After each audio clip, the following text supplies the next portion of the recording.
The Arrogant Strike.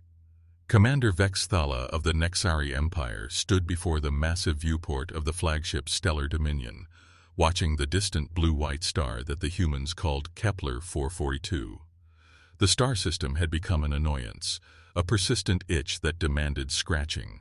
These creatures called humans had been expanding too rapidly, too boldly into space that rightfully belonged to more advanced civilizations.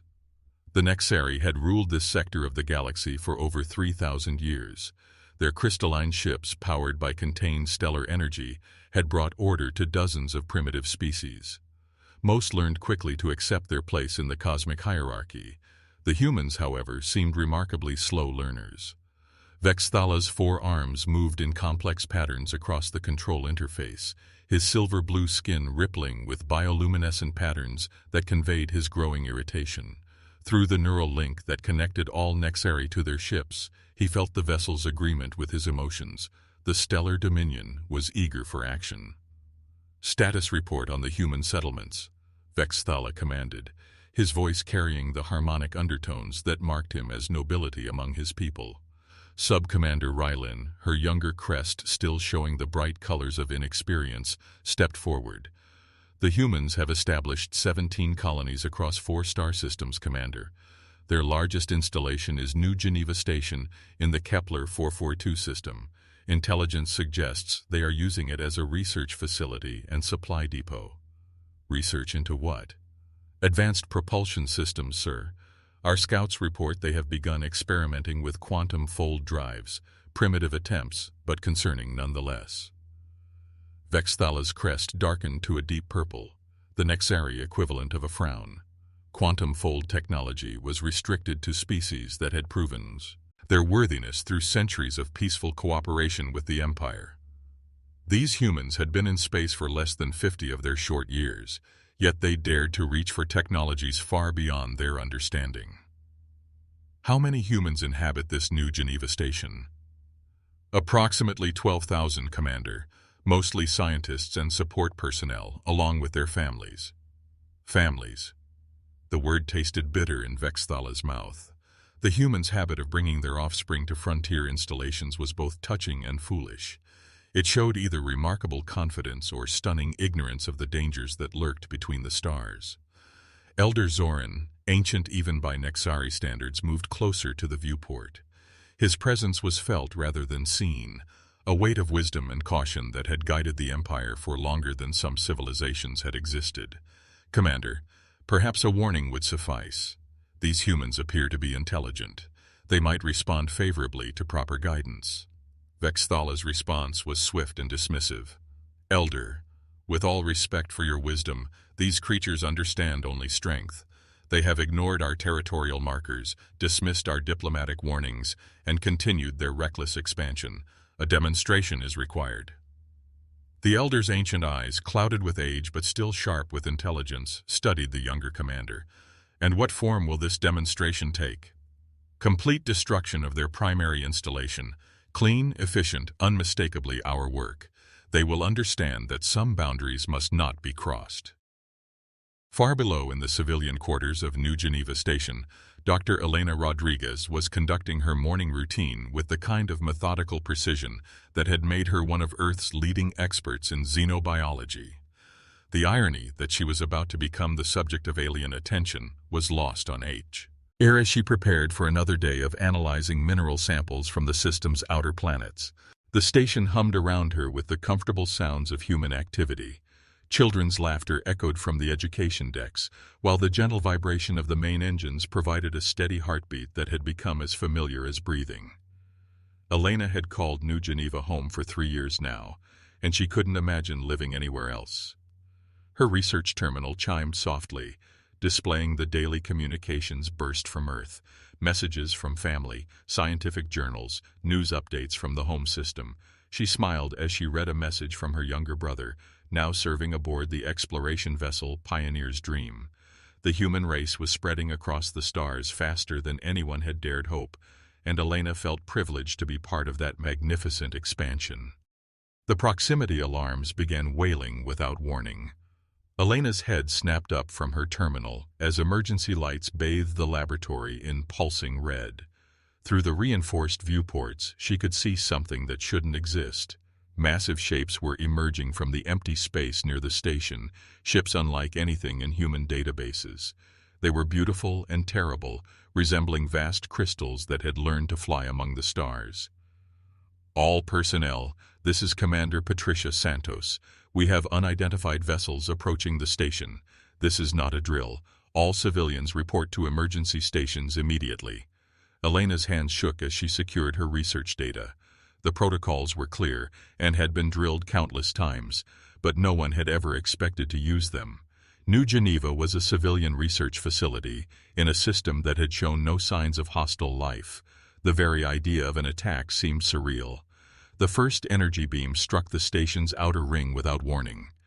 Elena watched in horror as an entire section simply ceased to exist, vaporized so completely that not even debris remained in. The concussion threw her against the laboratory wall, and emergency force fields flickered to life to contain the atmosphere that was trying to escape through microfractures in the hull. Captain Jake Morrison of the transport vessel New Horizon felt his heart stop as he watched the attack unfold. He had been approaching New Geneva Station for a routine supply run when the alien ships appeared. His vessel, built for cargo hauling rather than combat, was completely helpless against the technological marvels that were systematically dismantling humanity's greatest achievement. New Geneva, this is New Horizon. Can anyone hear me? Jake's voice cracked as he transmitted on all frequencies. The station's communication array had been one of the first targets destroyed, but he had to try. A weak signal came through the static. New Horizon, this is Dr. Elena Rodriguez. I'm trapped in Laboratory 7 on Deck 12. The evacuation pods have been destroyed, and we have civilians trapped throughout this section. Jake made a decision that would haunt him for the rest of his life. Instead of fleeing to safety, he turned his ship toward the dying station. Hold tight, Doctor. I'm coming to get you. The New Horizon was never designed for rescue operations under fire, but Jake pushed his ship beyond its limits. Alien energy beams lanced past his hull as he maneuvered toward the station's docking ports. One beam clipped his port engine, sending shockwaves through the ship that nearly knocked him unconscious. Elena Rodriguez ran through corridors filled with smoke and terror, leading a group of 17 survivors toward the emergency docking bay, where Jake waited. Behind them, the station continued to die piece by piece, each new explosion marking the end of years of human dreams and effort. They made it to Jake's ship with seconds to spare before that section of the station joined the expanding debris field. As the New Horizon limped away from the carnage, Elena watched through the rear viewport as New Geneva Station, humanity's furthest outpost and greatest scientific achievement, was reduced to glowing particles that would orbit Kepler 442 for centuries to come.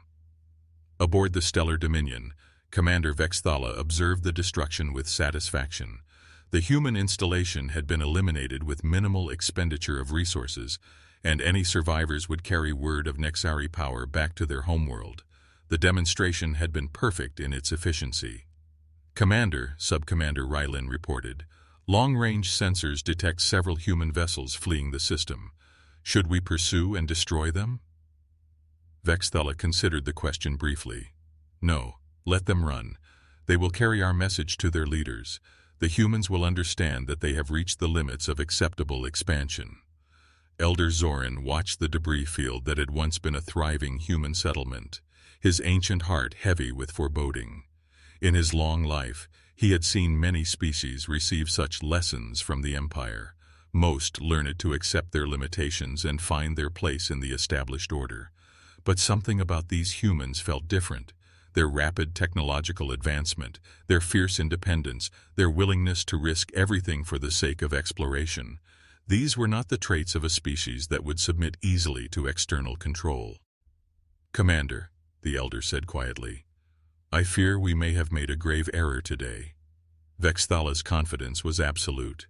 Elder, these humans are nothing more than aggressive primitives with crude technology. They cannot threaten the Empire. Today's action will prevent future problems by establishing boundaries they dare not cross.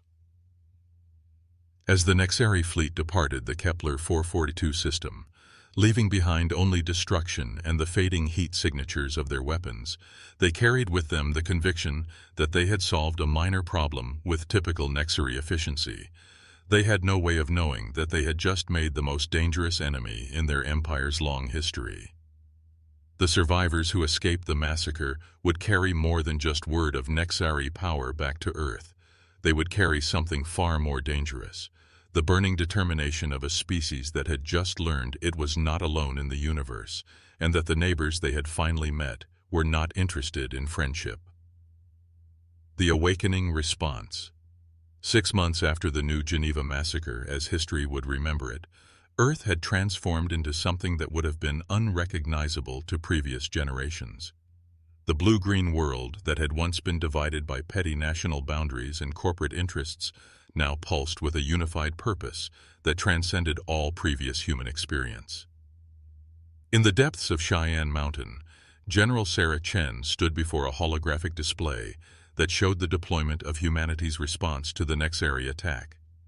The woman who had once commanded only a single aerospace division now found herself leading the Terran Defense Coalition, a military organization that combined the resources and expertise of every nation on Earth. "Status report on the Titan shipyards," General Chen requested, her voice carrying an authority that had been forged in the fires of humanity's darkest hour. Colonel Martinez, formerly of the Brazilian Space Command, stepped forward. "All construction bays are operating at maximum capacity, General. We now have 47 vessels of various classes nearing completion, with another 31 in early construction phases. The flagship Retribution is ready for its first combat trials." Chen nodded grimly. The Retribution represented everything humanity had learned about warfare in the months since New Geneva. Built using reverse-engineered Nexari technology recovered from the battle site, it incorporated innovations that would have taken decades to develop under normal circumstances. Desperation, it seemed, was humanity's greatest teacher. Dr. Marcus Webb, the brilliant engineer who had led the technological renaissance following the massacre, activated another section of the holographic display. "General, our analysis of the Nexari weapon signatures has yielded remarkable results. Their energy weapons operate on principles we can now replicate, and more importantly, we've discovered significant vulnerabilities in their defensive systems." "Explain," Chen ordered. Webb manipulated the display to show a detailed analysis of Nexari shield technology. Their defenses are designed to repel energy-based attacks and kinetic projectiles within certain parameters. However, they appear to have no experience defending against coordinated multi-vector assaults combining kinetic, energy, and what we're calling phase variance weapons. Phase variance? Weapons that shift their fundamental properties during flight, General. A projectile might begin as a kinetic impactor, transition to an energy beam mid-flight, and conclude as an exotic matter penetrator. The Nexari shields simply cannot adapt quickly enough to counter such rapid transitions. Admiral Lisa Park, who had once commanded a single exploration vessel and now led humanity's most powerful fleet, studied the tactical projections with intense concentration. "How confident are we in these assessments, Doctor?" "Confident enough to bet our species on them, Admiral. We've conducted extensive simulations using captured Nexari technology as benchmarks. Our new weapons should achieve a 93% effectiveness rate against their known defensive measures." General Chen felt the weight of her species' survival pressing down on her shoulders. The decision to launch a counterattack against the Nexari Empire had not been made lightly. Earth's leaders had spent months debating whether humanity should focus on defense or take the fight to their attackers. The debate had ended when long-range reconnaissance reported Nexari forces massing for what appeared to be a full-scale invasion of human space. Dr. Elena Rodriguez, one of the survivors of New Geneva Station, had become an unexpected strategic asset in humanity's war planning. Her first-hand experience with Nexari technology and her scientific background made her invaluable in understanding their enemies' capabilities and limitations. "General," Elena said, stepping up to the holographic display, "there's something else we need to consider. During my time aboard their vessel, brief as it was, I observed something interesting about Nexari psychology. They operate on assumptions of inherent superiority that may be their greatest weakness. How so? They believe absolutely in their technological and cultural supremacy. It never occurred to them that humans might be capable of rapid adaptation or innovation. This blind spot in their thinking could be exploited strategically. Admiral Park leaned forward with interest. Are you suggesting they won't expect us to fight back effectively? I'm suggesting they won't expect us to fight back at all. Their entire strategic framework is based on the assumption that a single demonstration of power will cause us to submit. They have no contingency plans for dealing with a species that responds to destruction with determination rather than surrender. Meanwhile, in the Zephyria Prime system, heart of the Nexari Empire, Reconnaissance Officer Kaya transmitted her latest intelligence report with trembling appendages. What she had discovered in human space defied all logical expectation and threatened to shatter the Empire's fundamental assumptions about the nature of galactic civilization. Commander Vexithala, she reported through the quantum communication network, the humans have not responded as predicted. Rather than retreating to their homeworld, they have militarized their entire species. They are constructing warships at a rate that should be impossible for their technological base. Vexthala's response carried the harmonic undertones of disbelief and growing concern. Explain your observations in detail, Officer Kaya. Sir, they have established massive shipbuilding facilities throughout their home system. More concerning, they appear to have reverse-engineered our technology from the debris left at New Geneva. Their new vessels incorporate design principles that should be beyond their understanding. Elder Zoran, monitoring the communication from the Imperial Council chambers, felt his ancient fears beginning to manifest into terrible reality. Commander, how many vessels are we discussing? Current estimates suggest they will have over 100 combat-capable ships within the next 2 standard months, Elder. Moreover, their weapon signatures do not match any known technology in our databases. They appear to be developing entirely new approaches to ship-to-ship combat. The silence that followed Kaya's report spoke volumes about the shock reverberating through the Nexari command structure. In 3 millennia of Imperial history, no species had ever responded to a disciplinary action with such rapid and comprehensive militarization. Commander Vexthala's voice, when it came, carried none of its earliest confidence. Are you certain of these numbers, Officer Kaya? I have conducted multiple reconnaissance sweeps, Commander. The humans are not hiding their activities. They appear to want us to know about their military buildup. They are sending a message of their own. Back on Earth, General Chen stood before the assembled leaders of every human nation and colonial settlement. The United Nations General Assembly had been transformed into something unprecedented in human history, a true world government united by external threat and common purpose. Ladies and gentlemen, Chen began, 6 months ago, an alien empire decided that humanity had grown too ambitious, too dangerous to be allowed to continue our expansion into space. They murdered 80,000 of our people without warning, without negotiation, without mercy. They expected us to cower and retreat. They expected us to accept our place as their subjects. The assembled leaders listened with the intensity of people whose very species hung in the balance. Representatives from every continent, every major corporation, every religious and cultural group had put aside their differences to face a threat that transcended all earthly concerns. Instead, we have shown them what it truly means to be human. We have proven that when pushed to the edge of extinction, we do not bend. We forge ourselves into something stronger. The Nexari Empire wanted to teach us a lesson about power. Today we begin teaching them a lesson about consequences. Admiral Park activated the central display, showing the current deployment of the Terran Defense Fleet. 47 vessels of various classes formed the largest military force humanity had ever assembled, each one incorporating technologies that represented the very best of human innovation and determination. Operation Starfall will commence in 72 hours, Admiral Park announced. Our target is the Nexari Forward Command Base in the Proxima Centauri system. Intelligence indicates this facility serves as their primary staging area for operations in our region of space. Dr. Webb stepped forward to explain the tactical approach. We will be employing what we call evolutionary warfare. combat strategies that adapt and change in real time based on enemy responses. Our ships are equipped with AI systems that can modify weapon configurations, defensive postures, and even basic hull structures during battle. Elena Rodriguez addressed the assembly with the quiet authority of someone who had looked into the face of humanity's destroyers and lived to tell the tale. The Nexari believe in fixed hierarchies, predetermined outcomes, and the inherent superiority of established power. They cannot conceive of a species that becomes more dangerous when threatened, more unified when attacked, more creative when desperate. General Chen looked out at the faces of humanity's representatives, seeing in them the same determination that had driven their species from caves to the stars in mere millennia. The Nexari Empire has ruled this region of space for 3,000 years.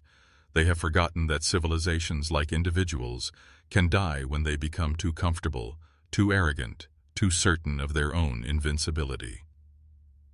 The vote to authorize Operation Starfall was unanimous. As humanity's fleet prepared to launch their first interstellar military operation, a quiet transformation was taking place in the hearts and minds of every human being.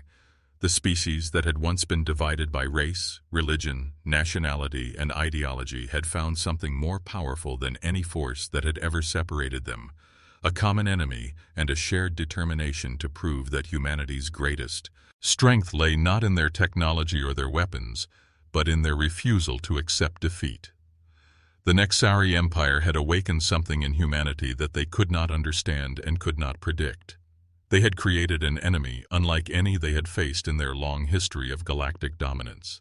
And in the vast darkness between the stars, that enemy was coming for them with the focused fury of a species that had finally learned it was not alone in the universe, and did not like what it had found waiting in the darkness.